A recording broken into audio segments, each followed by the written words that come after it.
Hello everyone, Harshraj Bansal YouTube channel में आप सबका स्वागत है।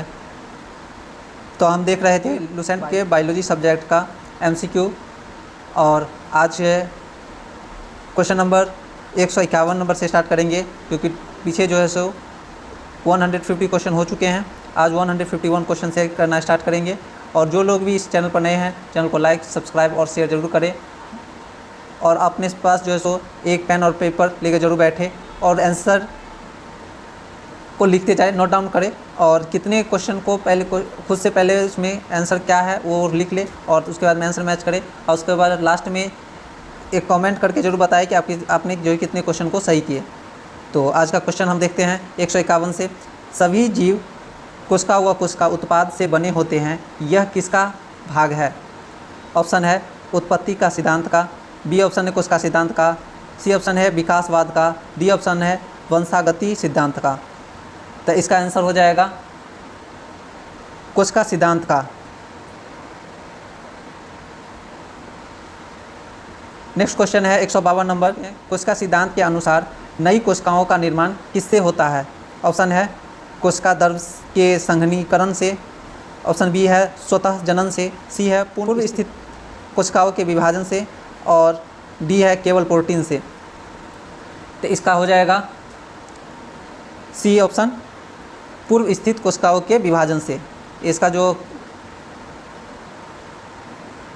नई कोशिका का निर्माण जो है सो पूर्व स्थित कोशिकाओं के विभाजन से होता है। 153 नंबर में है कोशिका सिद्धांत का संबंध निम्नलिखित में से किससे है? तो इसका ऑप्शन है ऑप्शन ए में है सभी जीवों की कोशिका संरचना से, ऑप्शन बी है केवल पौधों के वर्गीकरण से, सी ऑप्शन है केवल जंतुओं के ऊतकों से, डी ऑप्शन केवल डीएनए प्रतिकृति से। तो इसका आंसर हो जाएगा सभी जीवों की कोशिका संरचना से, ऑप्शन ए। नेक्स्ट क्वेश्चन देखेंगे 154। निम्नलिखित में से किस वैज्ञानिक युग ने कोशिका सिद्धांत प्रतिपादित किया? ऑप्शन है हुक एंड ब्राउन ने, स्लाइडन एंड स्वान ने, और उसके बाद सी है बर्चाउ एंड लिनियस ने, और डी ऑप्शन है वाटसन एंड क्रिक ने। तो इसका आंसर हो जाएगा ऑप्शन नंबर बी, स्लाइडन और स्वान। स्लाइडन एंड स्वान जो है सो इसका आंसर होगा। ये इसका पूरा नाम होता है मैथियास स्लाइडन और जो है सो और दूसरा का नाम होता है मिथियोडर स्वान। यानी कि स्लाइडन स्वान का पूरा नाम है, स्लाइडन को बोलते हैं मैथियास स्लाइडन, यानी पूरा नाम मैथियास स्लाइडन है, और स्वान को बोलते हैं थियोडर स्वान। 155 नंबर है रुडोल्फ विर्चो ने किस तथ्य को स्पष्ट किया? ऑप्शन है कोशिका शब्द का प्रयोग, दूसरा है जीवित कोशिका की खोज, सी है नई कोशिकाएं विभाजन से बनती है, डी है कोशिका कर्क में पाई जाती है। तो इसका हो जाएगा आंसर नई कोशिका विभाजन से बनती है, ये इसका आंसर होगा। 156 है सेल शब्द की उत्पत्ति के संदर्भ में सही विकल्प को चुना है। ऑप्शन है यह शब्द ल्यूवेनहुक ने 1674 में दिया, यह शब्द विर्चो ने 1855 में दिया, यह शब्द रॉबर्ट हुक ने 1665 में दिया, यह शब्द स्वान ने 1839 में दिया। तो इसका आंसर हो जाएगा यह रॉबर्ट हुक, सी हो जाएगा। रॉबर्ट हुक जो है सो दिया था 1665 में। और नेक्स्ट क्वेश्चन है 157 नंबर। निम्नलिखित में से कौन सा कथन रॉबर्ट हुक के बारे में सही है? ऑप्शन देखते हैं। उन्होंने कोशिका सिद्धांत दिया, उन्होंने नई कोशिका निर्माण की प्रक्रिया बताई, उन्होंने कर्क में कोशिकाएं देखी, उन्होंने पहली जीवित कोशिका देखी। तो इसका हो जाएगा उन्होंने कर्क में कोशिकाएं देखी, ये इसका आंसर होगा। नेक्स्ट क्वेश्चन है 158 नंबर। एंटोनी वॉन ल्यूवेनहुक ने किस प्रकार की कोशिका सबसे पहले देखी? ऑप्शन है मृत कोशिका, जीवित कोशिका, तंत्रिका कोशिका, रक्त कोशिका। किस प्रकार की देखी? तो जीवित कोशिका को देखी। एंटोनी ल्यूवेनहुक ने जीवित कोशिका की खोज की है, इसलिए इनको बोला जीवित कोशिका का फादर बोला जाता है। नेक्स्ट क्वेश्चन 159 नंबर है।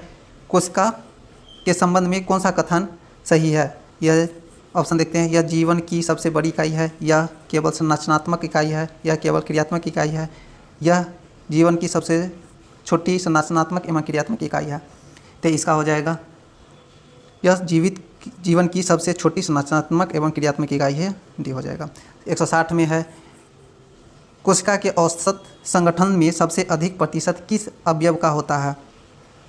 सबसे अधिक जो है सो प्रतिशत हैं कि ऑप्शन देखते हैं प्रोटीन का, जल का, लिपिड का, न्यूक्लियी अम्ल का।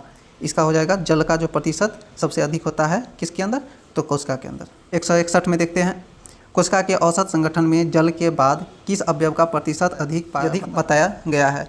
ऑप्शन है लिपिड का, आयन का, प्रोटीन का, कार्बोहाइड्रेट का। किसका होता है, तो इसका होगा प्रोटीन का। आप कमेंट में बताइएगा कि इसका परसेंट कितना होता है। 162 नंबर कोशिका के औसत संगठन में 5 से 7% के लगभग कौन सा अवयव पाया जाता है। तो ये ऑप्शन देख सकते हैं, ऑप्शन है लिपिड है, जल है, न्यूक्लिक अम्ल है और आयन है। तो इसका आंसर हो जाएगा न्यूक्लिक अम्ल। कोशिका के औसत संगठन में 5 से 7% के लगभग कौन सा अम्ल अवयव पाया जाता है, तो न्यूक्लिक अम्ल पाया जाता है। नेक्स्ट क्वेश्चन है 163 नंबर, निम्नलिखित में कौन सा कोशिका के औसत संगठन का भाग है परंतु प्रतिशत स्पष्ट रूप से तालिका में जल, प्रोटीन और लिपिड की तरह नहीं दिखाया गया है। तो ऑप्शन है कार्बोहाइड्रेट, न्यूक्लिक अम्ल, आयन, उपयुक्त में से सभी। तो इसका हो जाएगा उपयुक्त में से सभी जो है सो। तो इसके जल, प्रोटीन और लिपिड की तरह नहीं दिखाया गया है, तो कार्बोहाइड्रेट, न्यूक्लिक अम्ल और आयन को नहीं दिखाया गया है। नेक्स्ट क्वेश्चन है 164, निम्नलिखित में से कौन सा कथन असत्य है। तो ऑप्शन है सबसे छोटी कोशिका माइक्रोप्लाज्मा की है, सबसे लंबी कोशिका तंत्रिका कोशिका की है, सबसे बड़ी कोशिका शुतुरमुर्ग के अंडे की है, सबसे बड़ी कोशिका तंत्र कोशिका है। तो इसका आंसर क्या होगा, तो इसका आंसर हो जाएगा सबसे बड़ी कोशिका तंत्रिका कोशिका है। नेक्स्ट क्वेश्चन देखते हैं 165 नंबर, कोशिका सिद्धांत के अनुसार सभी जीव किससे बने होते हैं। ऑप्शन है केवल कोशिका भित्ति से, केवल उत्तक से, कोशिका एवं कोशिका उत्पाद से, केवल प्रोटोप्लाज्म से। तो इसका आंसर हो जाएगा कोशिका एवं कोशिका उत्पाद से। नेक्स्ट क्वेश्चन है 166 नंबर, सेल शब्द का प्रयोग दिए गए किस अंश में किसके लिए किया गया था। कोशिका झिल्ली के लिए, केंद्रक के लिए, कोशिका द्रव के लिए, रिक्तिका के लिए। तो आंसर हो जाएगा केंद्रक के लिए जो है सो। 167 नंबर देखते हैं, निम्नलिखित में से कौन सा कोशिका के प्रकारों का सही वर्गीकरण है। इसका ऑप्शन है एकोशिकीय और बहुकोशिकीय, प्रोकैरियोटिक, यूकैरियोटिक, पादप और जंतु, जनन और देह। तो इसका आंसर हो जाएगा प्रोकैरियोटिक और यूकैरियोटिक कोशिका के प्रकारों का सही वर्गीकरण है। 168 देखते हैं, कोशिका सिद्धांत का प्रतिपादन करने वाले वैज्ञानिकों में से कौन वनस्पति वैज्ञानिक थे।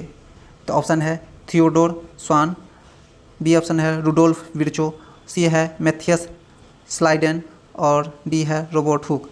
तो इसका आंसर हो जाएगा मैथियस स्लाइडेन जो है सो प्रतिपादन करने वाले वैज्ञानिक थे वनस्पति का। 169 नंबर है, कोशिका सिद्धांत का प्रतिपादन करने वाले वैज्ञानिकों में से कौन प्राणी वैज्ञानिक थे। इसका ऑप्शन है Theodor Schwann, Robert Hooke, Leeuwenhoek, Brown. तो इसका आंसर हो जाएगा थियोडर स्वान जो है सो, इसको स्वान से याद रखना है बस। और 170 नंबर को देखेंगे, पूर्व स्थित कोशिकाओं से नई कोशिकाओं का निर्माण, यह किस वैज्ञानिक का योगदान था। किस वैज्ञानिक का योगदान था। ऑप्शन है हुक, ल्यूवन हुक, विर्चो और स्लाइडेन। एक है हुक है, ल्यूवन हुक है और विर्चो है, स्वान है। तो इसका आंसर हो जाएगा विर्चो जो है सो सही आंसर है। और 171 में देखते हैं, निम्नलिखित में से किसका संबंध 1855 ईस्वी से है। इसका ऑप्शन होगा कोशिका शब्द का प्रयोग, जीवित कोशिका की खोज, कोशिका सिद्धांत का प्रतिपादन, नई कोशिका निर्माण की व्याख्या। इसका आंसर हो जाएगा नई कोशिका निर्माण की व्यवस्था जो है सो सही आंसर होगा। नई कोशिका निर्माण की व्यवस्था 1855 में की गई थी। नेक्स्ट क्वेश्चन है 172 नंबर, कोशिका शब्द का प्रयोग और जीवित कोशिका की खोज के बीच कितने वर्षों का अंतर था। ऑप्शन है 5 वर्ष, 9 वर्ष, 12 वर्ष, 15 वर्ष। तो इसका आंसर होगा 9 वर्ष। कोशिका शब्द के प्रयोग और जीवित कोशिका की खोज के बीच कितने वर्षों का अंतर था, तो 9 वर्ष का अंतर था। नेक्स्ट क्वेश्चन 173 में देखेंगे, सेल शब्द 1665 ईस्वी में दिया गया और जीवित कोशिका 1674 ईस्वी में देखी गई। इन दोनों घटनाओं से जुड़े वैज्ञानिक क्रमशः कौन थे? तो ऑप्शन है हुक और ल्यूवेनहुक और हुक, और वुरिचो और हुक, और स्वान और स्लाइडन। तो इसका आंसर हो जाएगा हुक और ल्यूवेनहुक। नेक्स्ट क्वेश्चन है 174 नंबर, कोशिका विज्ञान का संबंध किस विषय वस्तु से है? ऑप्शन है कोशिका के अध्ययन से, ऊतक के अध्ययन से, अंगों के अध्ययन से, पर्यावरण के अध्ययन से। 174 नंबर का है आंसर हो जाएगा कोशिका के अध्ययन से जो है सो। नेक्स्ट क्वेश्चन देखते हैं 175 नंबर, निम्नलिखित में से किस वैज्ञानिक में कोशिका संबंधी घटनाओं का सही कालक्रम है? सही कालक्रम किसे है देख सकते हैं। ए में है हुक और बर्चाउ, उसके बाद ल्यूवेनहुक है, उसके बाद सेल थ्योरी है। और बी में है ल्यूवेनहुक है, हुक है, सेल थ्योरी है और बर्चाउ है। उसके बाद सी ऑप्शन है हुक है, ल्यूवेनहुक है और सेल थ्योरी है और बर्चाउ है। और डी है सेल थ्योरी, हुक, बर्चाउ और ल्यूवेनहुक। तो इसका सही आंसर होगा हुक, ल्यूवेनहुक, सेल थ्योरी और बर्चाउ। सी ऑप्शन होगा आंसर सही।